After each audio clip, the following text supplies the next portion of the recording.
Assalamu alaikum, part 2 class. Today, the topic of our lecture is Sapir-Whorf hypothesis. This is one of the most important questions in psycholinguistics, and this is a very interesting topic also because it is based on a hypothesis or a ideology that language control and shapes our thoughts and action, or language has the power to construct or influence our cognitive actions. Cognition that is related to our thinkings, our ideologies, our worldview. Okay, Sapir and Whorf. These two names are very important because these were the two American linguists who formulated this hypothesis. The Sapir-Whorf theory, named after the American linguists Edward Sapir and Benjamin Lee Whorf, is a mold theory of language. Sapir gave his ideas in 1929, and he said human beings do not live in the society alone. Language of the society predisposes certain choices of interpretation, how we view the world.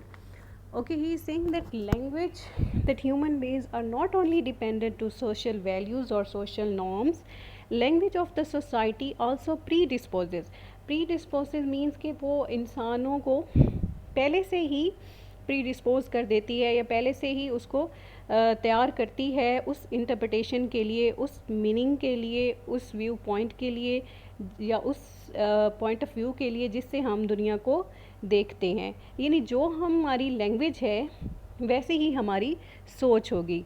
अगर आपकी language Urdu है तो आपकी thinking जो है English बोलने वाले से क्वाइट डिफरेंट होगी. तो लैंग्वेज जो है वो सिर्फ लैंग्वेज नहीं है बल्कि एक टूल है, एक पावर है जो कि हमारे व्यू पॉइंट को कंट्रोल करती है बल्कि उसको शेप करती है. This is the strongest version. ये स्ट्रॉन्गेस्ट वर्जन है Sapir-Whorf हाइपोथेसिस का, जबकि उसका जो वीक वर्जन है the ideas given by Whorf in 1930s. He was the pupil of or the student of Sapir. He said we dissect nature along lines laid down by our native languages.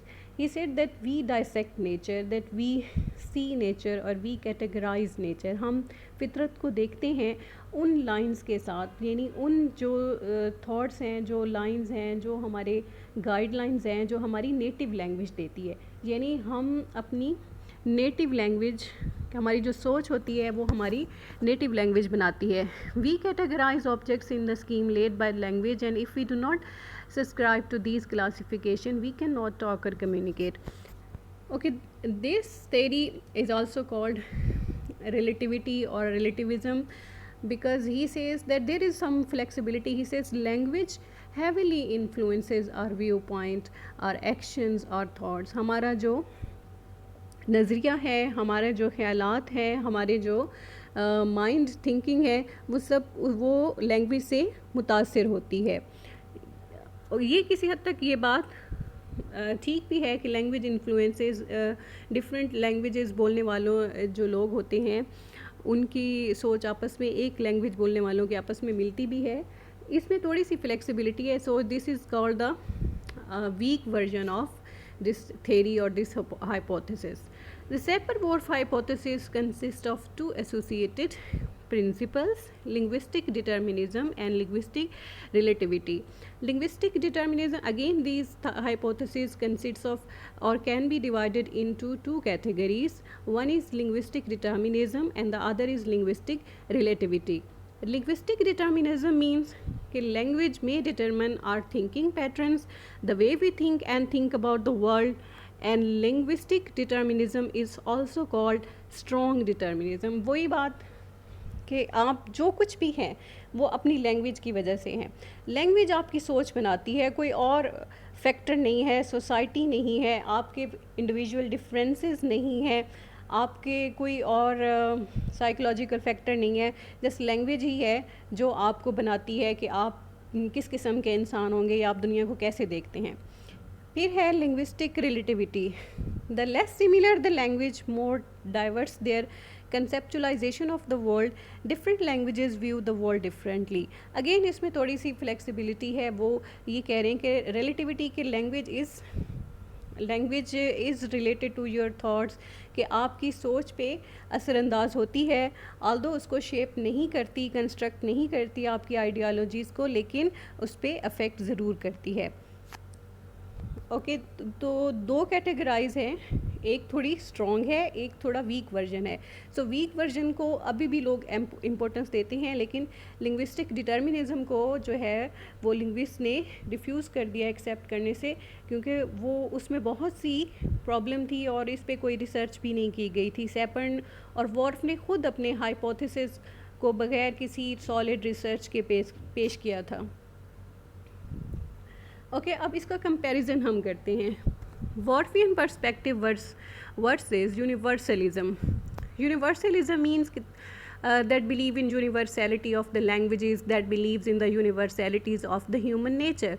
The Worfian perspective is that translation between one language and another is at the very least problematic and sometimes impossible. According to the Worfian stand, content is bound up with linguistic form and the use of medium contribute to shaping the meaning. It is impossible to mean the same thing in two or more different ways. Okay, again हम देखते हैं कि shaper और Wharf का जो डिटर्मिनिज़म का जो concept था कि लैंग्वेज डिटर्मिनिज़म डिटर्मिन आवर थिंकिंग, तो उसमें ट्रांसबिलिटी ट्रांसलेशन का तो क्वेश्चन ही नहीं पैदा होता। यानी आप एक लैंग्वेज में जो चीज़ सोच सकते हैं वो दूसरी लैंग्वेज में बिल्कुल भी नहीं सोच सकते, तो translation is out of question. लेकिन ऐसा हो रहा है, हर तरह का लैंग्वेज लिटरेचर जो है वो दूसरी लैंग्वेज में ट्रांसलेट हो रहा है।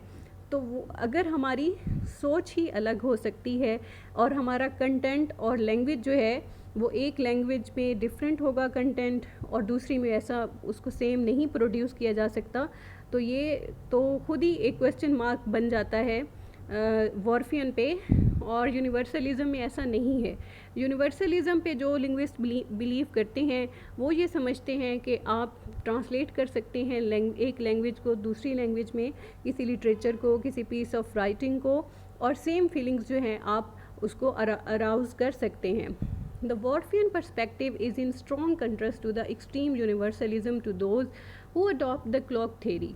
Universalists argue that we can say whatever we want to say in any language, and that whatever we say in one language can always be translated into another. Even totally different languages are not untranslatable. यानी कि languages जो बिल्कुल ही different है they can be translated. वो एक ही feelings के लिए मुख्तलिफ लैंग्वेजेस में मुख्तलिफ नेम होगा, लेकिन वो फीलिंग सब लैंग्वेज में होगी, वो आउटलुक सबका होगा। तो यूनिवर्सलिज्म और वॉर्फियन पर्सपेक्टिव एक दूसरे के बिल्कुल ऑपोजिट हैं। नेक्स्ट है वॉर्फियन, अगेन वही versus universalism. In the context of the written word, the untranslatability claim is generally regarded as strongest in the art and weakest in the case of formal scientific papers, although rhetorical studies have increasingly blurred any clear distinctions. And within the literary domain, untranslatability was favored by romantic literary theorists for whom the connotative, emotional and personal meaning of words were crucial. Okay, यानी अनट्रांसलेटेबिलिटी उस वक्त होती है जब languages जो है वो बहुत ही फॉर्मल साइंटिफिक पेपर्स हों, या आपके पास दूसरी लैंग्वेज में ऐसी टर्मिनोलॉजी ना हो, जैसे कि अब बहुत से ऐसे वर्ड हैं जो कि उर्दू में हैं और इंग्लिश में नहीं है, जैसे कि अभी तक सेल्फ़ी के कोई ट्रांसलेशन नहीं है उर्दू में। तो इस तरह कुछ ऐसे वर्ड होते हैं कि आप उसको एज़ इट इज़ जो है वो ट्रांसलेट नहीं कर सकते, और इसका इट डजेंट मीन कि वॉर्फियन पर्सपेक्टिव जो है वो करेक्ट है। Okay, moderate Whorfianism, moderate Sapir and Whorfian की जो मॉडरेट वर्जन है वो differs from the determinist Whorfianism in these ways. यानी मैंने आपको पहले भी बताया है कि there are two versions, one is strict and strong, that is determinism, linguistic determinism, and the other is linguistic relativism. Patterns of thinking can be influenced rather than determined, यानी कि सोच को आप डिटर्मिन नहीं कर सकते लैंग्वेज से, उसको आप इन्फ्लुएंस कर सकते हैं। लैंग्वेज उसको इन्फ्लुएंस तो कर सकती है लेकिन उसको डिटर्मिन नहीं कर सकती। यानी आपकी लैंग्वेज आपको एक अच्छा इंसान नहीं बना सकती। आपके जो थिंकिंग प्रोसेस होगा वो लैंग्वेज का मोहताज नहीं होता। देयर आर साइन लैंग्वेजेस जो मीनिंग तो कन्वे करती हैं, although there are no words, कुछ वर्ड्स नहीं होते। और इस तरह सर्टन वर्ड्स होते हैं, सर्टन टैबूज़ होते हैं, स्लैंग्स होते हैं जो डिफरेंट लैंग्वेजेस में कॉमन होते हैं। Language influences the way we see the world and it is influenced by that also. Okay, language का असर हमारी सोच पर होता है, जिस तरह से हम दुनिया पे देखते हैं, और इस तरह हमारी सोच का असर हमारी लैंग्वेज पे भी होता है। Any influence should be ascribe to the variety in a language rather than the language itself. Influence जो है वो लैंग्वेज का स्ट्रॉन्ग होता है, नो डाउट। हमारी सोच पे या हमारी सोच का हमारी लैंग्वेज पे influence can be seen on the social context but not in purely linguistic form. और हमारा सोशल कॉन्टेक्स्ट का इन्फ्लुएंस भी होता है लैंग्वेज का या हमारी सोच का। यानी सोसाइटी के रोल को हम बिल्कुल ही निगेट नहीं कर सकते और प्योरली लिंग्विस्टिक हम लगा दें कि जी हमारी सोच वही है, the way we speak, the way we see the world. ऐसा बिल्कुल नहीं है। सोशल कॉन्टेक्स्ट बहुत इंपॉर्टेंट है। Sociolect the language use primarily by member of a particular society. यानी लैंग्वेजेस, कुछ लैंग्वेजेस हैं वो सोशियोलेक्ट नहीं है, वो प्योर मुकम्मल जो है वो लैंग्वेजेस हैं जो मुख्तलिफ़ जगहों पर बोली जाती हैं, जो यूनिवर्सल हैं। तो हम ये नहीं कह सकते कि एक सोसाइटी दूसरी सोसाइटी से डिफरेंट, सोसाइटी डिफरेंट है, लैंग्वेजेस सेम है, कल्चर डिफरेंट है, लैंग्वेजेस सेम हैं। तो हम ये नहीं कह सकते कि लैंग्वेज जो है वो कल्चर बनाती है या कल्चर या सोच को डिटरमिन करती है। फिर there are some advantages of Sapir Whorf hypothesis. Advantages क्या हैं जी? इसके कुछ फ़ायदे भी हुए। उसमें ये हुआ कि languages does exert great influence on a pattern of thinking and therefore on culture. कि लैंग्वेज को बहुत अहमियत दी गई कि लैंग्वेज इतनी अहमियत हो सकती है कल्चर पे और हमारी सोच पे। लैंग्वेज में री enforce certain ideas and push them into attention. और लैंग्वेज के ज़रिए हम कुछ आइडियाज़ को री इन्फोर्स कर सकते हैं, लोगों को हम नए आइडियाज़ दे सकते हैं और कुछ को हम वापस ख़त्म कर सकते हैं। यानी लैंग्वेज के ज़रिए हम आइडियोलॉजी लोगों की बदल सकते हैं। ये थ्योरी पे जो है इस पे काम हुआ। Advantages of linguistic relativity. There can be differences in the semantic associations of concepts. Relativity में ये है कि सिमेंटिक एसोसिएशन ऑफ कॉन्सेप्ट्स के लोगों के किसी कॉन्सेप्ट के बारे में या मीनिंग में फ़र्क हो सकता है। Ending of life experience in language is not exclusively accessible to everyone but only to members of that certain social group. Linguistic structure doesn't constrain what people think but only influence what they routinely think. Language reflects cultural preoccupations. यानी language जो है वो culture को reflect कर सकती है, उसको किसी हद तक इन्फ्लुएंस भी कर सकती है लेकिन उसको शेप नहीं कर सकती। कल्चर इज़ समथिंग डिफरेंट जिसका एक पार्ट लैंग्वेज है but it's not the whole, कि लैंग्वेज ही सब कुछ नहीं है। Worf claimed in 1940 if between two different languages one has many words for closely related objects while other has relatively limited vocabulary, user of language one should have noted perceptually characteristics of the objects. Okay, वोर्फ कहते हैं कि अगर एक शख्स को एक चीज़ के बारे में डिफरेंट नेम्स का पता है तो it means he has more knowledge about that thing, कि उसको उसके बारे में ज़्यादा पता है, उस चीज़ के बारे में उसका नॉलेज भी ज़्यादा है। तो language is not only language, is not only word, rather it is a knowledge. तो उसका नॉलेज भी ज़्यादा होगा, यानी वो ज़्यादा डेवलप होगा, इंटेलिजेंट होगा। जैसे फॉर एग्ज़ाम्पल स्नो की मिसाल दी जाती है कि लेकिन इसको गलत साबित किया गया। फॉर एग्ज़ाम्पल एस्कीमो लैंग्वेज में there are countless words describing shape, location and form of snow, but English में रिलेटिवली लिमिटेड वोकेबलरी है। बट इट डजेंट मीन कि इंग्लिश लोगों को उतना स्नो की कैरेक्टरिस्टिक्स के बारे में नहीं पता। But this doesn't prove English speaking people do not have the ability to distinguish characteristics. Sapir-Whorf hypothesis asserts that each language has a unique system and thus cross-cultural understanding is impossible. Okay, shaper hypothesis में आपको पता है कि translation नहीं की जा सकती, यानी एक लैंग्वेज दूसरी लैंग्वेज से मुख्तलिफ है तो क्रॉस कल्चरल जो अंडरस्टैंडिंग है वो नहीं कर सकते हम, एक कल्चर से दूसरे कल्चर को हम समझ नहीं सकते। बट वी हैव, लेकिन हमने समझा है, वी हैव परसेप्शनल यूनिवर्सल्स, यानी हम देखते हैं कि डिफरेंट लैंग्वेजेस में एक्सप्रेस द सेम थाट, कि मुख्तलिफ लैंग्वेजेस हैं, मुख्तलिफ वर्ड्स हैं, लेकिन थीम्स आइडियाज़ बात सेम है। Cultural universal, each language has taboos implement slangs same है। Features to distinguish family and relatives, seniority, biological brand bond और सेक्स। और ये भी हम देखते हैं कि मुख्तलिफ लैंग्वेजेस में जो क्लास डिस्टिंक्शन है वो एक जैसा ही है। Language makes with a shared out attitude towards one thing, respect for elderly, object of fear, concept of blasphemy, ये सब चीज़ें डिफरेंट लैंग्वेजेस में वर्ड डिफरेंट हैं लेकिन बातें सेम है, यानी नॉलेज सेम है। सेपर एंड वोर्फ के अकॉर्डिंग हर डिफरेंट लैंग्वेज बोलने वाले का नॉलेज भी दुनिया के बारे में डिफरेंट होगा, बट ऐसा नहीं है। So these are the disadvantages, or the, you can say, the loopholes or problems with this hypothesis. Sapir-Whorf hypothesis is self conflicting, यानी ये अपने आप को खुद ही इसमें इतने प्रॉब्लम्स हैं कि इसको कॉन्फ्लिक्टिंग, सेल्फ कॉन्फ्लिक्टिंग भी कहा जाता है।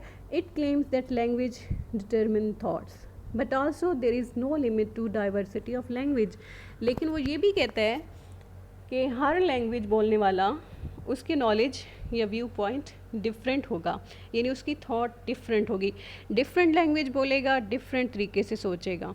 और वो ये भी कहते हैं कि लैंग्वेज हमारी थॉट बनाती है। So if there is no limit to diversity, language can not determine thought to a great extent to be called determination rather than influence, यानी इन्फ्लुएंस तो लैंग्वेज किसी हद तक कर सकती हैं हमारी थॉट को, लेकिन डिटरमिन नहीं कर सकती। And many scholars indicate that human thought is universal.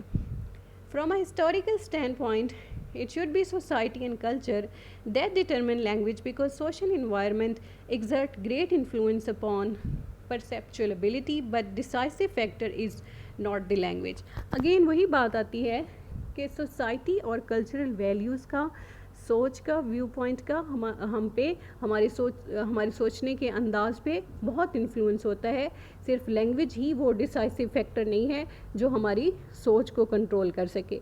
If language determines the world view, there would be no class conscious, because every member of the society would view the world same and think by the same thinking patterns. Again वही बात कि अगर सब language ही सब कुछ सिखाती और हमारा व्यू पॉइंट शेप करती तो हमारे अंदर क्लास कॉन्शियस नहीं होते हम, बल्कि सबकी सोच एक जैसी होती, एक लैंग्वेज बोलने वालों की सोच भी सेम होती, लेकिन ऐसा नहीं है। ओके, आगे इस पे बहुत ज़्यादा काम हुआ। 1950 में ये आइडिया बहुत फेमस हो गया और इस पे बहुत से लिंग्विस्ट ने काम किया। पिंटर एक बहुत बड़ा क्रिटिक था, उसने भी बहुत काम किया और इस पे बहुत से उन्होंने कहा और इस पे बहुत से ज़्यादा इस थ्योरी को क्रिटिसाइज़ किया। Although it seems to be very interesting, लेकिन इस पे बहुत ज़्यादा काम हुआ और सब ने इस पे बहुत ज़्यादा इसकी जो शॉर्ट कमिंग्स हैं उसको हाईलाइट किया।